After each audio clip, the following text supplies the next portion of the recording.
On today's episode, we're going to cover the dark trinity of Christmas. We're also going to talk about some weird and creepy Christmas facts. And since Christmas can also be a harder time of year, more lonely time of year for some, we'll go over some ways to help yourself with that.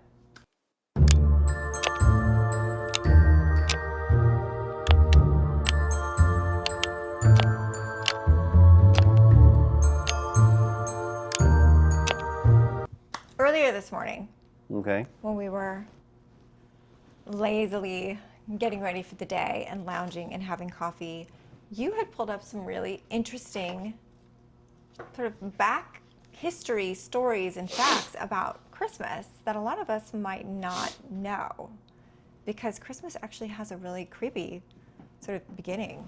Yes, I have going through some facts. It's pretty interesting because the way Christmas has evolved through all these times of hundreds and thousands of years or whatever, however long it goes, it's all changed from to be a more commercialized, so people buy stuff. That's what it seems like. But right, so it's very much been sort of morphed, especially in the last 150 or so years, because of the rise of like Coca-Cola and advertising and trying to get people to consume more.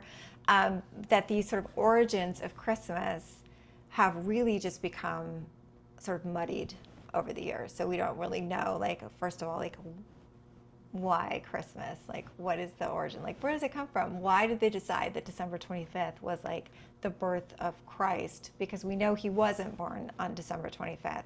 But where did this all come from? And like, why did the church sort of push that date and sort of like morph this whole experience that it is now?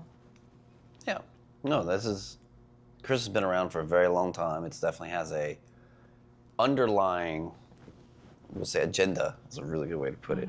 And also, as history has changed, we'll say we've gotten softer in general. Like, we're not out there hunting for our lives every day, and at least, in America, where most people are not. Yeah, the Western world. Yeah, the Western world. We're not fighting for our lives every single day, and things aren't as harsh. Winters aren't as harsh. We're not farming as much for pure survival and things like that. So I think that has definitely changed along with it.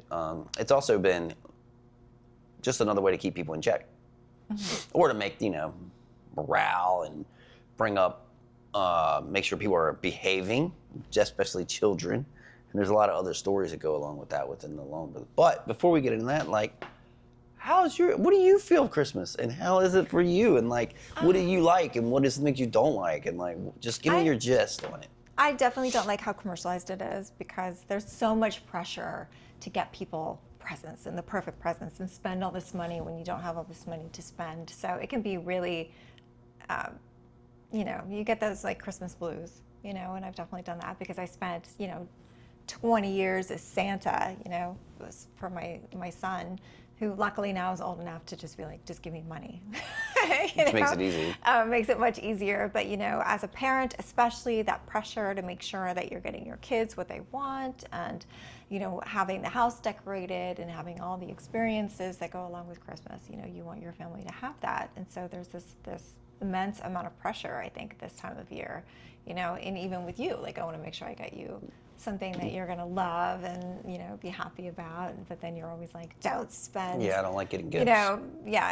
So it's just like this, it's just this really tricky time of year, and I feel like the whole point of Christmas has just been diluted because of, consumerism and advertising and that kind of stuff, and just how it's sort of been marketed. And I really like the idea of some of these sort of like darker backstories when it comes to Christmas and Santa and, the Belsnickel and the Krampus, and, we're going to get into all that.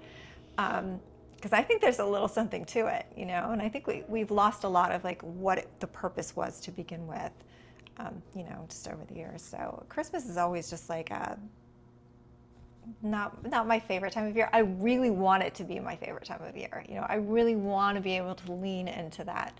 But I think that, there's just too much financial pressure.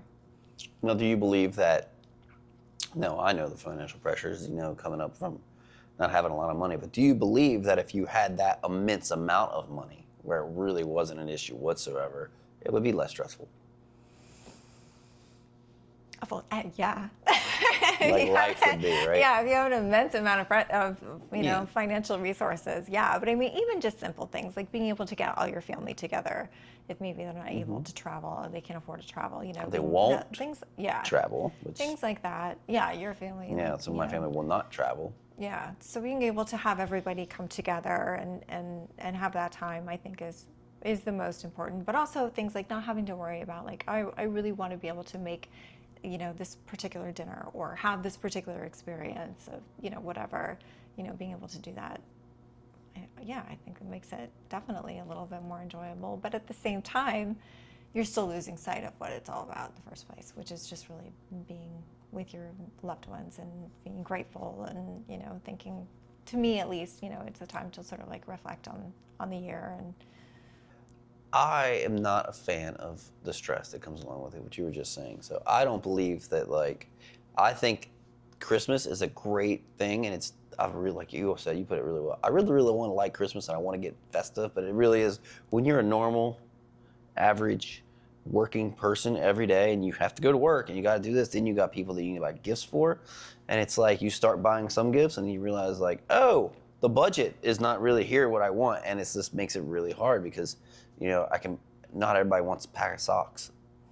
And that's the easiest thing, but it's just like getting people random, and you know me long enough that I don't like buying people random shit they're not going to use. I think it's pointless, and I think people get so wrapped up in buying, I got to get them something, because if I don't get them something that costs so much money, they're not going to think I love them or that I care or I didn't care. Who cares? Who cares? To buy your kids, I believe, and I'm probably not the best for the voice man on who this. doesn't have Who kids. doesn't have kids. I believe, though, and I understand you want to give them kids, you want to give them an experience. I believe we have it backwards. I believe when kids are younger, we throw all these toys and all these things at them and all this money from, like, whatever age it is up to their teens, we'll say. We'll just use that for an example. And my belief is that what we do is we give them all these toys, and they'll open 20 toys, and they'll open it, look at it, throw it away. Open it, look at it, not throw it away, but throw it to the side and go to the next toy. And hopefully they'll get one toy, which is usually like a video game or something, like that, and that's what they stick with. And maybe they'll play with the other toys. They didn't need all the other toys. That was just to make them feel like they got a lot of stuff, and they didn't care.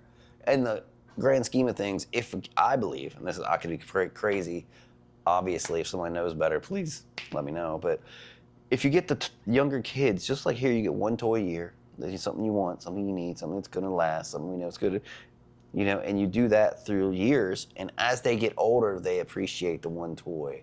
They expect the one toy. And as they get older within their teens, then you can be like, you know what, this year we're going to get you these couple things, or we're going to get you this really nice thing, or if you want, if you can afford it, if you can't. If you can give a kid an apple, and it's just a fucking apple, and that's what they get, and they can eat, that technically should be good enough. But we have come to a world where, no, this kid he's 3 years old, he gets a party, he gets Nikes, he gets a bicycle, he gets, like, you know what I mean? They get all this stuff, and they're only, stop doing that to yourself, people. Like, you're not helping the kid in any manner. Perpetuating the because each year's got to be more. cycle.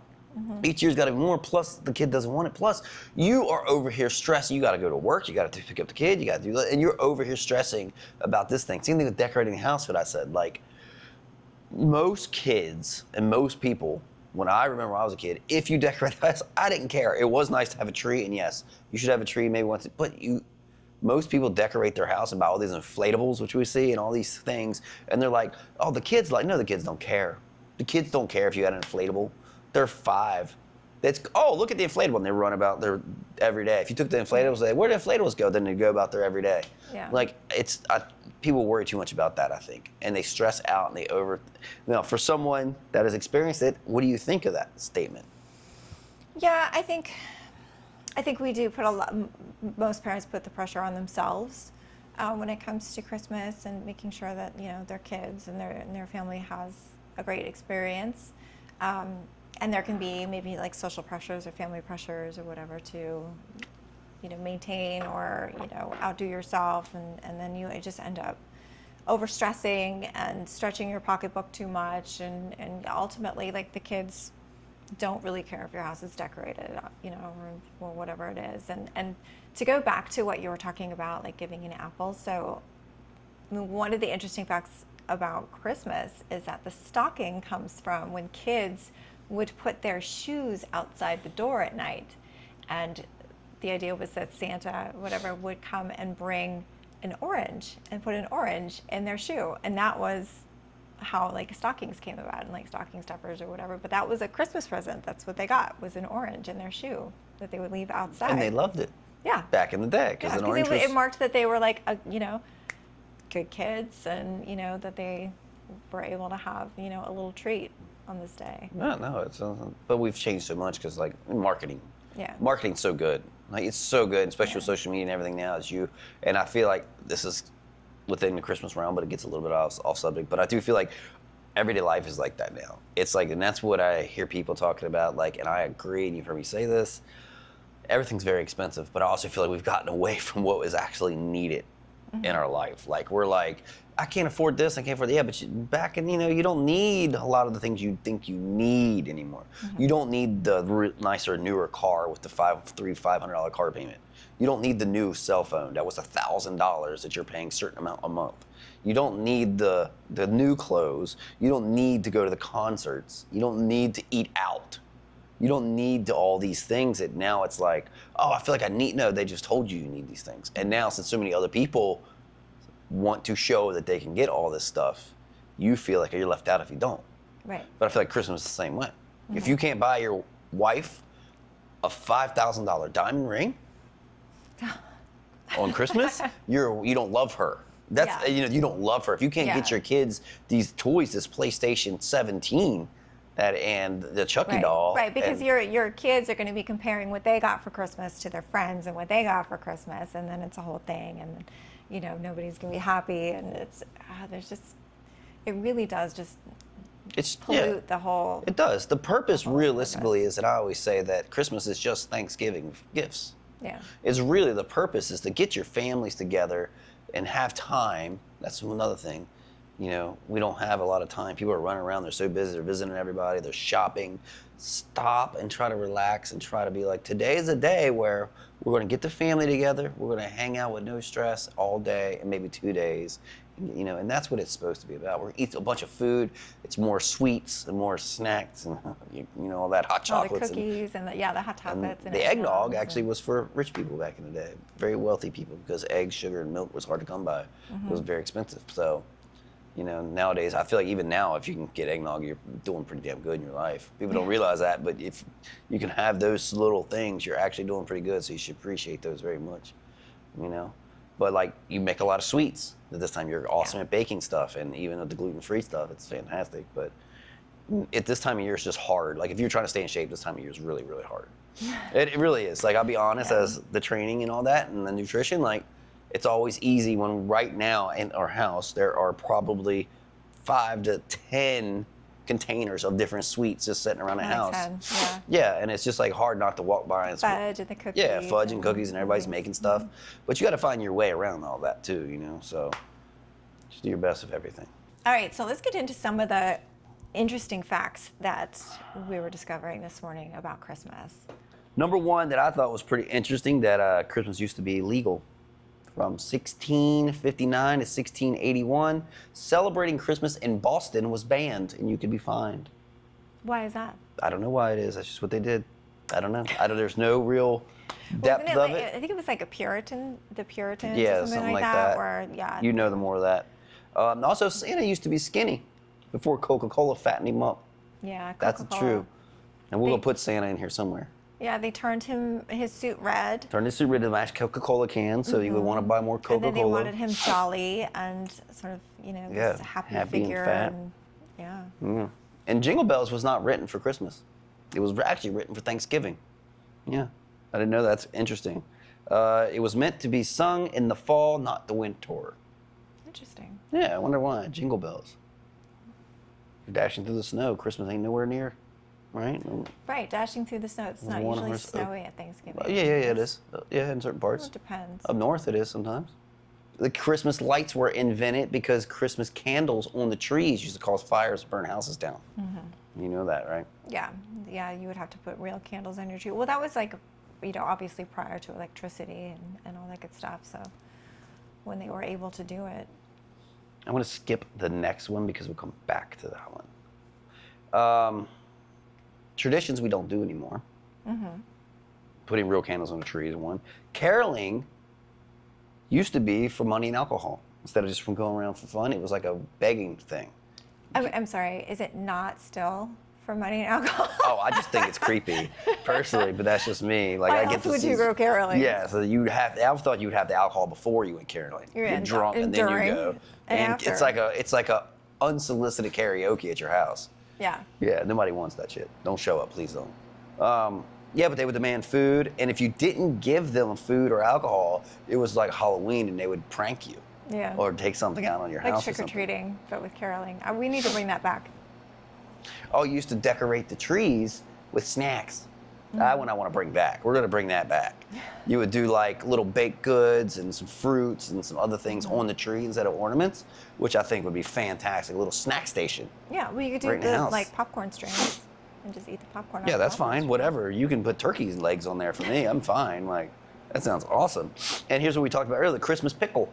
Yep. Christmas pickle. Hiding a pickle ornament was once believed to bring luck and fertility. We'll skip the fertility part. Nobody is quite sure why, but people took it seriously. Mass hysteria broke out if you couldn't find a pickle, and many people died. I remember That's a I lot, had a like lot. an ornament box that had like really fancy, like nice ornaments, and I think my mom got it for me or something, and there was a pickle in there, and I remember always going like, what the fuck?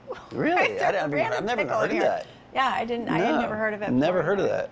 That's crazy. We said this would be creepy. So now we're going to get into creepier, darker side of Christmas. These are the creepy traditions. You guys, probably mostly people have heard of Krampus. Krampus was a demon who beats children. So in the Alpine regions, men dressed as horned demons roam the streets, whipping naughty children with sticks and chains, and it still happens today, with alcohol involved at night. Decided to clarify that, that's what it says. Just so you know, they were drunk and it was nighttime. They didn't just randomly do it during the day. But that's what a Krampus is now. It was a demon. We're gonna put him somewhere around here too.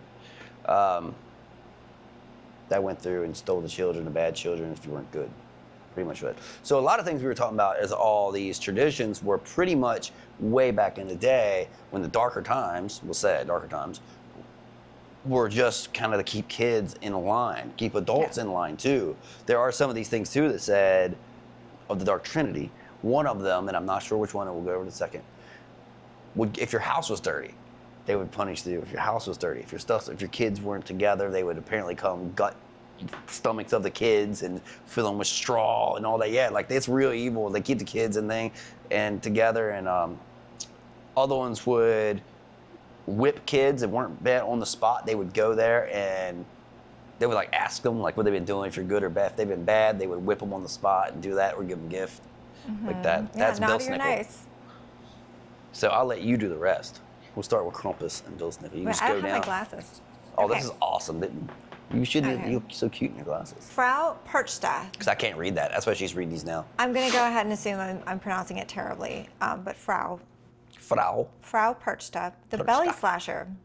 She rewards good children, but cuts open the stomachs of bad ones and stuffs them with straw and rocks. Parents use this as a bedtime story. So good night, kids. Bell Snickle, Santa's violent cousin, covered in furs, which I like, carrying a whip, I also like. He interrogated children before Christmas and physically punished them on the spot. Okay. I'm going to pick up some Bell Snickle characteristics here. The Yule Cat. I love this one. Eats kids without new clothes. In Iceland, children who didn't receive new clothes for Christmas were believed to be eaten by a giant cat. The moral, work hard or get devoured. Interesting. I think I took the moral as that of like, your parents would tell them, the parents would tell the kid that, so when you got socks and pants, you couldn't complain.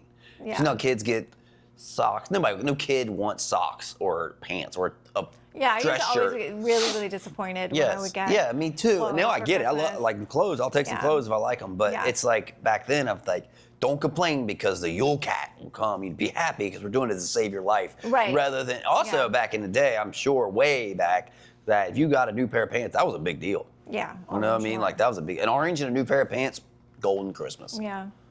Okay, dead birds as Christmas cards.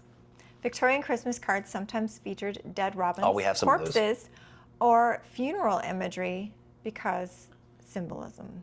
Okay. Christmas Eve ghost encounters, and this is popularized by Charles Dickens in A Christmas Story. It was believed spirits walked freely on Christmas Eve. People left food out, not for Santa, but for the Spirits. dead. Yeah, right. Yeah, that's cool. I like that. We're going to bring that back. We're bringing some of these back. Beating people in disguise. That's just leave it there. Upset. That's every day. All right, skeletons and skulls as decorations. So I'm loving this Christmas Halloween crossover. Yes, we were talking about this. So much. I just After doing our research, Yeah. like it seems like it makes more sense now. yeah, we're bringing it back. We're gonna bring it back to more a little bit darker side. Just not like the Nightmare Before Christmas side because that's cool, but like Yeah. the real darker side, Yeah, like skulls the, and yeah. This is some European regions displayed human bones and or skulls during Christmas as reminders of morality and judgment. say. The Christmas witch hunts. In medieval Europe, women accused of witchcraft were often executed during the Christmas season due to increased spiritual danger. That was just because somebody didn't like their neighbor, and they'd be like, "She's a witch," and they'd burn her. It's terrible. Okay. Terrible Children used as Christmas scare tactics. Parents openly told kids, if you don't behave, something will take you away forever. Not coal, not fewer gifts. You were taken. Yeah. That's pretty good. That's a good one. Like, you better be good, or Yeah, be good.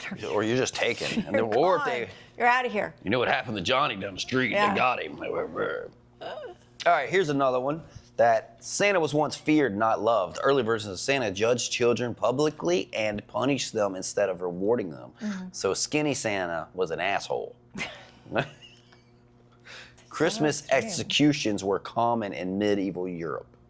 Public hangings often happened during the holidays as a morale warning. That is when you Get it set the together. tone. Yeah. Old school Europe did not fuck around setting the No, tone. they did not. And I think it's interesting how it's flipped so much now, because now Christmas is that morality of like, let's bring our spirits up and we're going to celebrate, and because it's cold and it's dark, and the winter solstice is obviously it's the longest or the shortest day of the year, so it's dark super early. We have so few hours of daylight, so they really wanted to make this a time of like happiness and giving and whereas back in the day it was like, it's dark, it's cold, and you're fucking dead. Yeah.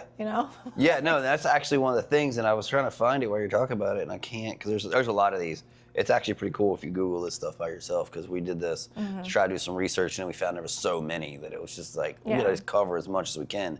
But a lot of it before Christmas became a jolly time was because of the winter, and that's one reason they kind of like, from what I've gathered in all the facts, they kind of start changing it to be a happier time because in the winter solstice and all that stuff, when it was cold and dark, and they try to start making that more of a perky, peppy kind of time where everything else is bad. Let's go ahead and start getting the family together and get sweets and make it a celebration rather than like depression and darkness of all that other stuff. So that's interesting.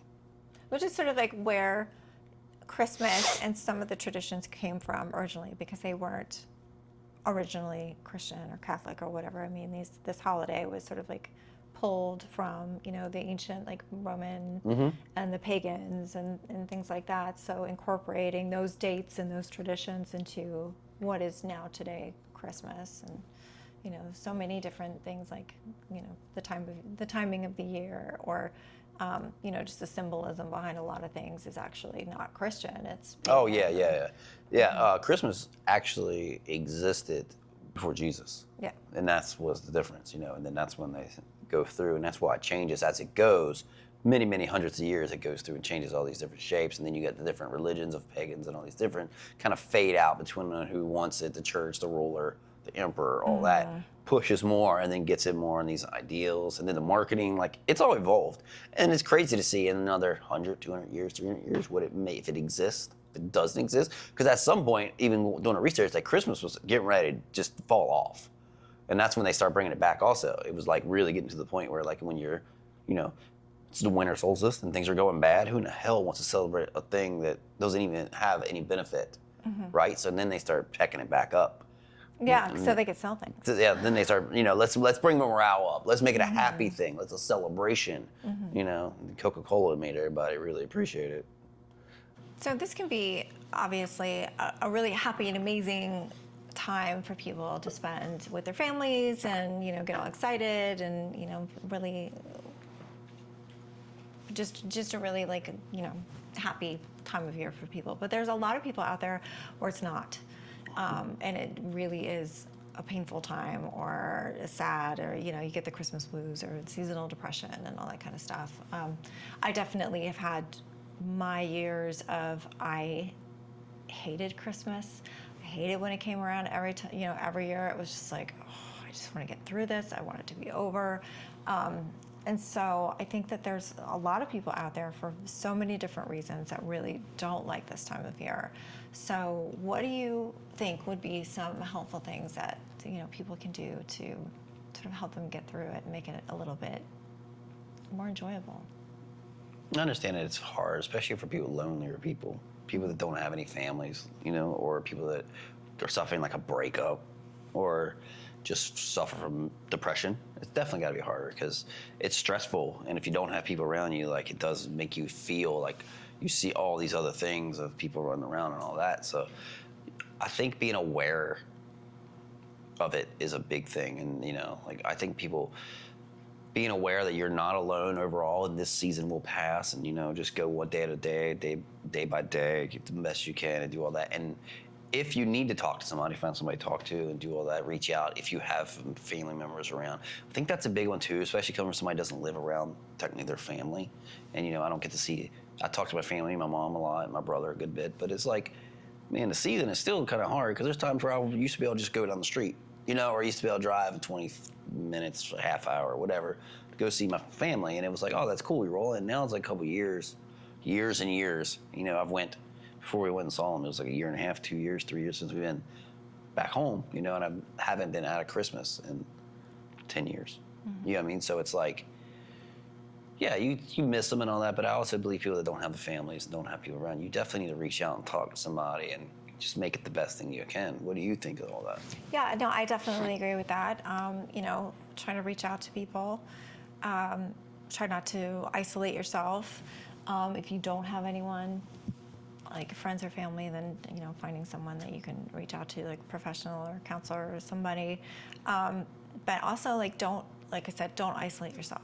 Get out of the house and try to be around people, even if it's just going somewhere, for like a coffee shop or going to the gym. Movie. Going through movies are really big on things that you can do to maybe distract yourself and entertain yourself a little bit. And just don't be try not to have those outrageous expectations, because I feel like this is the time of year for expectations. Like, I expect miracles, I expect, this and the other from people, because people are not, I don't want to say mind readers, but if people don't know where you're at in your headspace and they don't understand what you're going through, then they're not going to be able to react the way that you expect them to or that you would want them to. So you need to really sort of check your expectations of other people at this time of year as well, because everybody's got stuff going on. Yeah, it's stressful for everybody, and so you just want to make sure that you have that perspective. And as far as maybe people have lost loved ones at this time of year, this is their first year without them. Whatever you can do to sort of celebrate those people that you've lost and really make sure that they're still a part of maybe your traditions, or start new traditions, to honor their memory, like that sort of thing, I think could be really helpful as well. No, that's really good. I notice people do get busy. So if you're alone and you expect that, you have to reach out. You have to make the effort, because not that they forget about you, but people are just right now super busy. Even us being so close and with each other every day, it's so we just get busy. And it's I could imagine if you're alone and not with other people, it's hard, because people are not always going to remember hey, I need to reach out. Or they'll remember, they just forget to do it. I'm really bad at, hey, I need to talk to this person. You should call these people. They called me. I got to call them back. And then I'll just go about my life, and it just fades out. Not that it's not important to me. It is. I love doing it. But it's also I get all these things stacked on top of each other. And it's just I forget. And then it's oh, well, the timing's not right. And I just don't do it.